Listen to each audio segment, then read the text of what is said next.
So let's continue the previous discussion where we have started the discussion on this topic first economics, nature and scope, where the nature has been discussed in detail there, and we have understand that how it is both science and art, so that we can make a conclusion, or you can say that the first economics is both art and science. Lots of concept has been discussed, and on that basis the decision has been made that first economics both science and art. So nature has been already explained to you. Even we have discussed this science, how it is positive and normative science there. Positive means, as I told you, positive, it is what it is, you know, what is the present condition, and normative, what should be, isn't?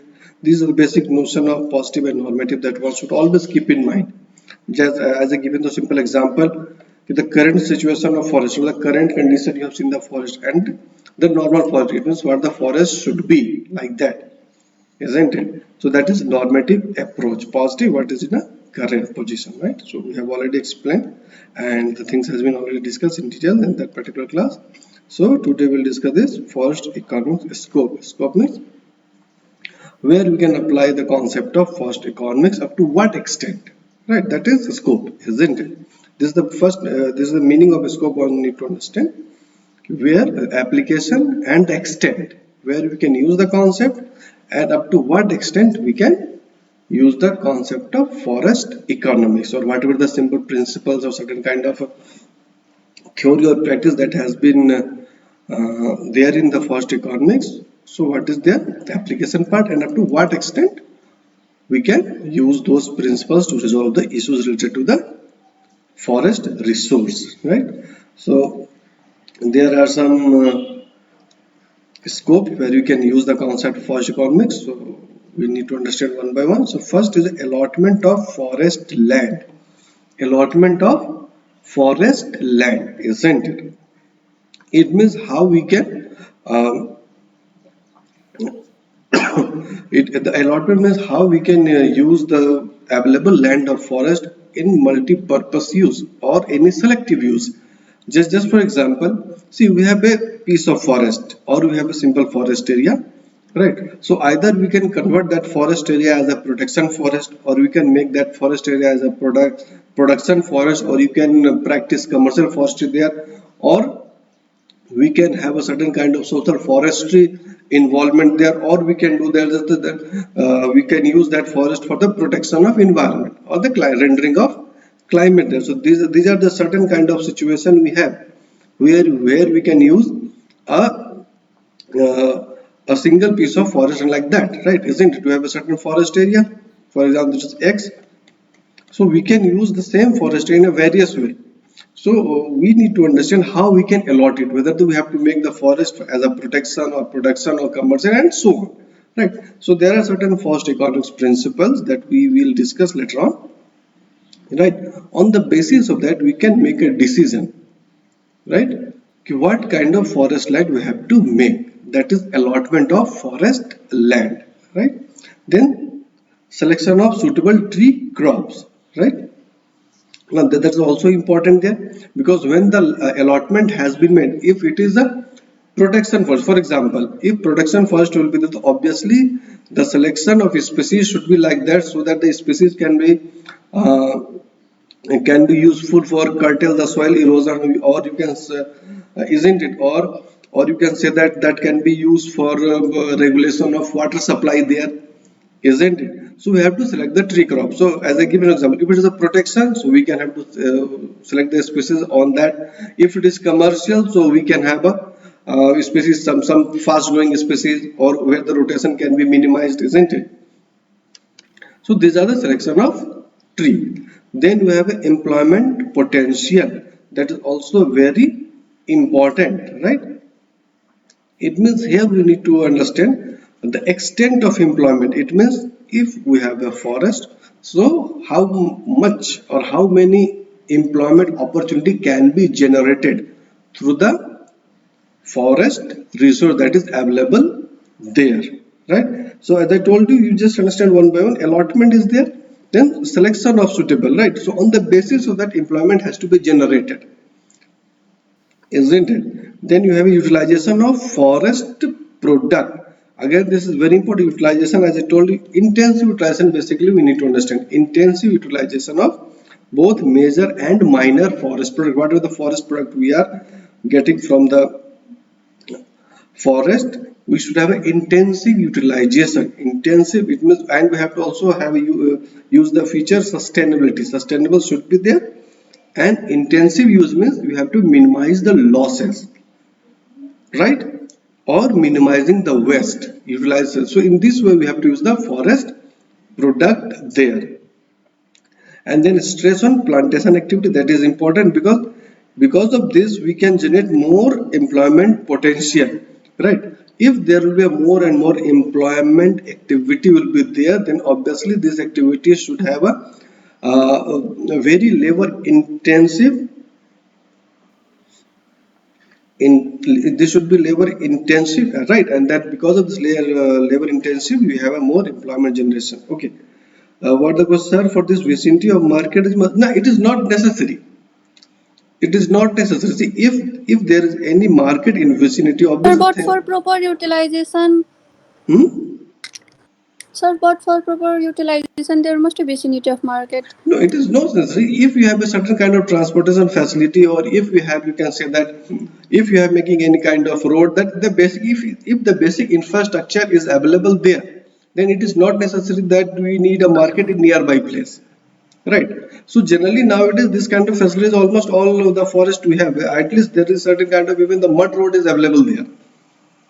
And not from that, even if you look at the rural areas, there are certain kind of mud road. Even if you read some historical aspect of use of forest, right? Even from this, what I'm saying, in the colonization period, they are making certain kind of mud roads where the things can be transported. Because see, if market, how the market has to be, as I told you, we need certain population, right? So if you need more penetration, we should have that kind of facility so that you can make the things available from all kind of places there. So utilization, that's why I told you, utilization means what I told you, minimum, you have to minimize the waste and minimize the losses also there, right? So if market is vicinity, obviously it will be very cost effective, but it is not in the vicinity, so obviously you have to make certain kind of arrangement for that. And it is not always necessary that you will get market nearby the forest generally, because nowadays we have a certain rules and regulations where this reserve forest or protection forest is there, or any kind of forest that is there. So making market in those areas even nowadays is a bit difficult.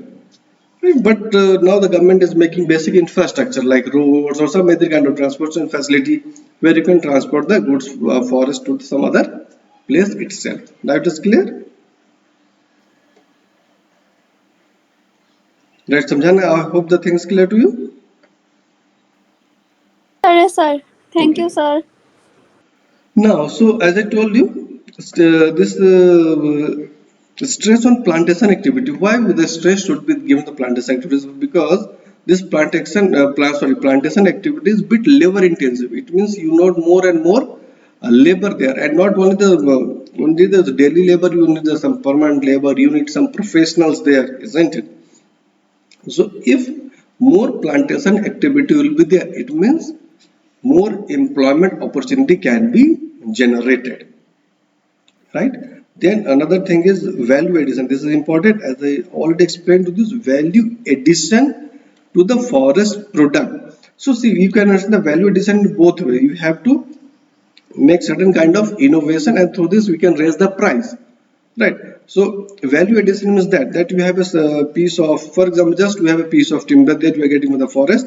Now we are making certain scriptures on that, or certain kind of you can say idol structure, or certain beautiful furniture together. So you are adding value to the this particular piece of timber. You just, for example, it is just a timber, or if you are making certain kind of innovation, that some value addition has to be made there. So on the basis so that even the price can be also added for that value addition. So this is the value addition to the forest product. That I hope people get that value addition here. Right, value addition is certain kind of innovation, certain design you are implementing there. So if you are adding some design, right, you are raising the cost of that particular forest product there itself. Is it clear? Then we have this economic use of forestry product, that is also important. The economic, as I told you, it should be sustainable, right? And the second thing is that controlled use. So because of that, nowadays we have lots of forest policies and forest rules, regulations are there, but the controlled use of forestry product is there, right? Controlled use means you can say that we are fixing the amount, that every time how much resource can be harvested from the forest area, right? We don't have any such a kind of where we can supposed to forest the whole forest in a single one. So we are making, for example, you can already study certain kind of a rotation. Why the rotation is, this is the economic use. We are controlled using, isn't it? We have a single forest area, we are dividing the forest area certain rotation period. So we are using first year, second year, third year, fourth year, fifth year, sixth year, the same forest we have. So what we are doing there, we are using economic use, right? The thing is that the things will get this in a very sustainable way. And second is that we are putting lots of control for using those product, right? So I hope up to this part, is there any question, so that I can move ahead to the next point also. First, any question from the first to this seventh point, whether I have explained you the allotment of forest land, selection of suitable crops, employment potential, utilization of forest product, stress on plantation activity, value addition of forest product, economic use of forestry product. So up to this point, if any question from any student, first you raise your question.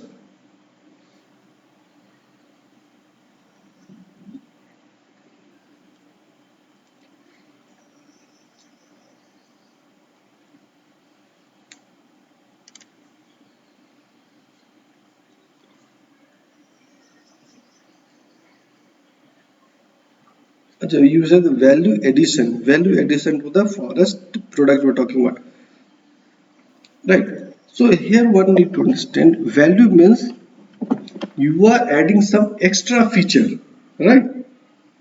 If you have any raw material or something like that, you are adding some extra feature there, and that is called value addition. It means you are raising the value of that particular product in both way, by you are beautify the product there, and not only that, by making all this kind of beautification, you are raising the price also there, isn't it? So that is the value addition that one need to understand here. So so in this way you need to understand. So that's why I've given you this example. Like if you have a piece of you can say that we have a piece of timber, and then you are making certain kind of structure with that piece of timber, so certain value has been added. It means certain innovation you have done that, and during that by doing that innovation, you are raising the price also there. So that is value addition. It means adding some extra feature. And stress plantation. See, as I told you, the purpose for this first economics, or to understand the economics, to generate the employment. So how the employment will be generated? It means for generation of employment, you have to generate certain kind of work there. Isn't, if certain activity will be there which required labor, right?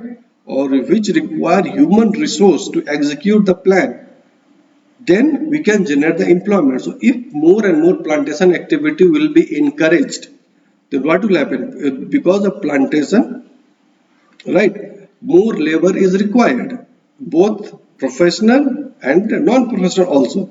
So because of that basis, you are able to raise the employment opportunity in this forestry sector itself. Is it clear?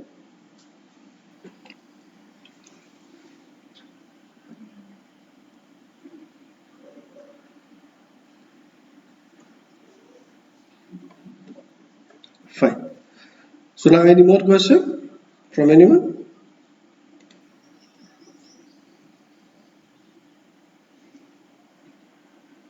Okay, so let's start with this from point 8, determination of rotation. So again, see, one by one need to understand all the scopes. So all this prerequisite scope has to be keep in mind. I told you determination of rotation. So because we have to do this kind of activity, economic use of forestry product, right? Economic, as I told you, sustainable and controlled use of forestry product is required. So how this sustainability or perpetuity can be maintained, how this controlled use has to be there. So this totally depends upon the rotation cycle, right? You people are very much familiar with the rotation cycle. So determination of rotation is also there. Or what? If you try to understand very simple, it means whether the rotation should be done on this artificial regeneration method or the natural generation method, or anyway we have to restore, right? You have to restore the resource that is available there. So if restoration can be done there, right, economic use of forestry will be there. Have you get this? So rotation is required, and the purpose I told you, to restore the whatever be the species or whatever be the number of trees that is available there. So either you can use any artificial regeneration method or through the natural regeneration method, right? So that is determination of rotation. It's totally depend upon, as I told you, on these kind of activity, then you have a rotation. Now we have this formulation of export policy, that is also very important, right? Right, that is also very important, because this forest can also nowadays we are doing all this international trade that is based on the forestry product, isn't it? And in your, even in forest management, you're going to study, or you people have already studied certain forest law. I hope you will have already studied that. So there is just I'm giving you an example. Whenever you have to make a trade between related to this forestry product among different countries, so there are one certificate has to be issued, a certain kind of certificate that is written over there, that whatever be the forestry product you are exporting to some other country is disease free, and there is no insect attack will be there. This kind of certificate has to be issued. So this is the part of export policy. Similarly, if you have to import something, you have a similar policy there. So what the basic purpose is there? Through this forest economics, concept of forest economics, or the principles, or all this kind of theory suggests that on the basis of that we have to design certain rules and regulations, we have to frame the certain laws, right? So how can we channelize the export? Because this also include your pricing policy, this also include the demand side, this also include what kind of supply we have, the species, and every kind of aspect should be there, right? So first you have to design an export policy also there, right? Then policy for this basis of distribution. Look at their policy for basis of distribution. This is also important, as I already give you the definition of the economics. That the definition of economics is management of scarce resource. It means the resource is limited, resource is in a very fixed quantity, but the demand is extending. The demand is more and more because of the population pressure. More population we have, more demand is there. So the basis of distribution is there. It means we have to select the priority sector, right? Have you get that? Priority sector is required. It means which sector which sector should give more emphasis related to the forest resource. That is important. For let me give you a very simple example nowadays that is going on there. If you look about this COVID, forget about forest for a few seconds. Just take example of COVID. The vaccination process has been gone there. So what the distribution? Because in the initial days the number of vaccine is limited, so they have make a basis of distribution. Okay, 60 plus a person will take the vaccine in the first go, then after that 45 to 60, then now 80 plus to 18 plus to 45. So these are the certain distribution means you have to select the priority sector, which sector should give emphasis on a very first stance, and on the basis of that we have to allocate the forest resource to them. So that is basis of distribution should be there.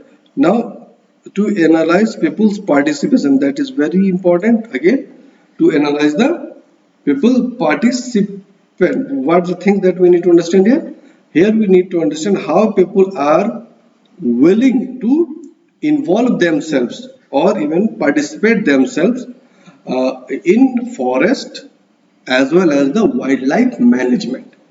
Right? We need to analyze whether the people has, we have to make certain forceful activity to enforce the people for this kind of activity, or people has to come willingness. So how this participation will be there? If there should be certain advantage that is given to the people, and generally if people we are talking about, so we are talking about the first stance, we are talking about the people who are residing inside the forest area, and we are residing in the inside the forest area, inside the fringes. Because if any problem that has to happen, for example, just take example, if there is any forest fire, so from where you get the help? You will get the help from those people who are either in the forest area or nearby forest. They'll provide you certain kind of logistic support to curtail the forest fire, or if any kind of adverse impact will be there, that must be totally counted by these local people, and forest department has to make a coordination with them.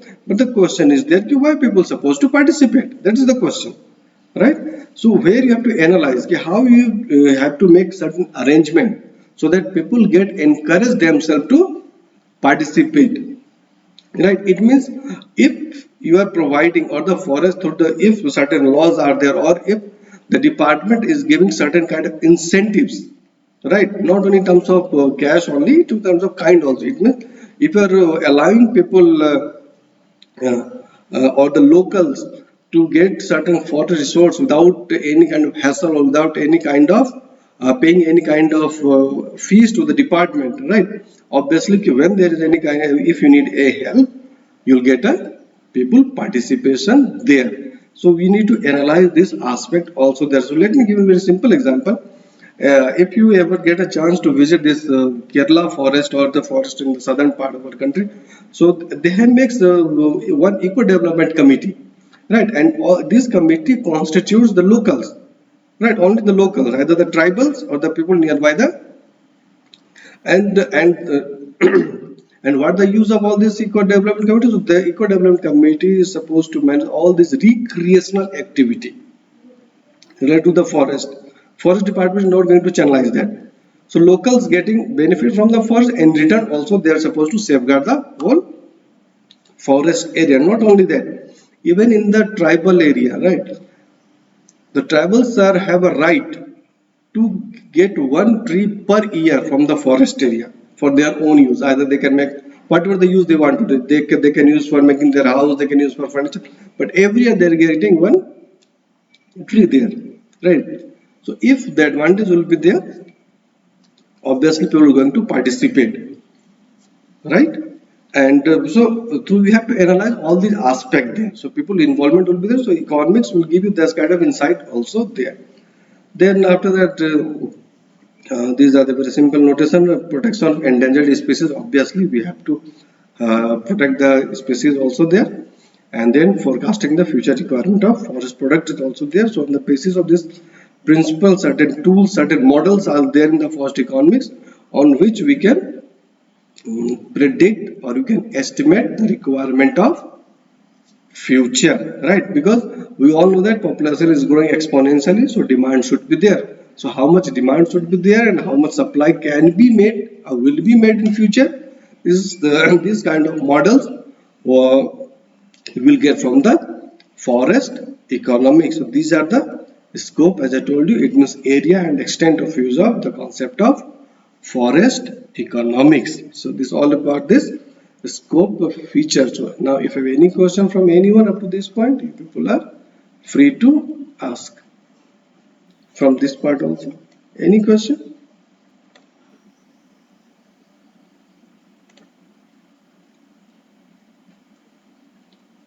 from anyone?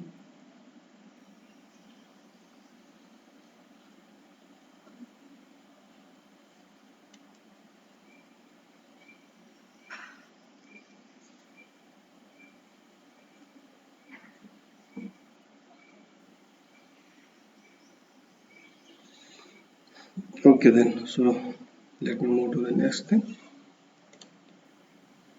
So now we need to understand the practical importance of forest economics. So it is totally based on the scope of forest economics, practical importance, right? It means where you can use the concept of forest economics in the field. In the scope, we have studied that where you can use it, right? And in the field where you can use the concept of forest economics. So there are certain aspects. It's totally based on this scope of forest economics. So I'm not going to get into so much detail. You can easily understand that, right? So first thing I told you, buying, selling, and the management of forest land. That is important. And the things in the scope we have discussed it, the demand and supply chain. Right? What is the demand? What is the supply chain? So that you can manage the demand and supply chain, and because of basis of that, we can address the problem of buying and selling. Right? If management will be there, then we can have a supply of raw material or any kind of that is required by the individual or by the industry, and so that is buying selling activity can be channelized, right? Then growing, protecting, harvesting, and marketing a forest product. In a scope I have already explained you, right? That is allotment of land, what kind of land we should have, and on the basis of that we can deal this economic problem also there. Then forest land and human and industrial resource, cost and return, that is also important. Cost and return, that is very important, that one should understand that, because this forest economics also going to identify and analyze the cost and return from the various forest resource. Because as if you already studied certain introduction of forest economics and scope, part, and nature, so to get the return, obviously we have to make certain kind of investment. So on the basis of the degree of return, the investment should be like there, because on the basis of this information, right, whoever the owner of the forest, whether it is a private forest or the public forest, they can make a decision, right, whether to harvest their trees or continue growing. These two things important, whether you have to harvest the trees or we have to leave the trees as it is so that it can grow there. So totally based on the cost, and the forest economics is going to identify this aspect also there, how much cost we have to incur and how much return we are supposed to get from there, so that decision making can be there. So decision can make by other. If it is a privately owned, obviously individual has to make a decision. If it is public owned, obviously government has to make a decision there, right? And then the next practical importance is, you look at there, this is right, explain or predict the situation. I have already explained you that on the basis of this concept of forest economics, we can understand the scenario, what is going on, why there is a more demand, why there is a less supply, right, and what the reason for this, and what the reason for all this gap, and how we can bridge those gaps. So this kind of explanation can be also done on the basis of forest economics. It's no reason for any event, whatever the reason is going, what is the event is going on, reason can be there, and on the basis of that reason, and if certain tools that we have getting in the forest economics, we can predict the situation also there, right? Then lastly, decision about harvesting, transportation, and marketing of all this food product. So these are the practical importance where the forest economics can be used on the field itself, right? So this is all about the scope, the nature and scope of forest economics.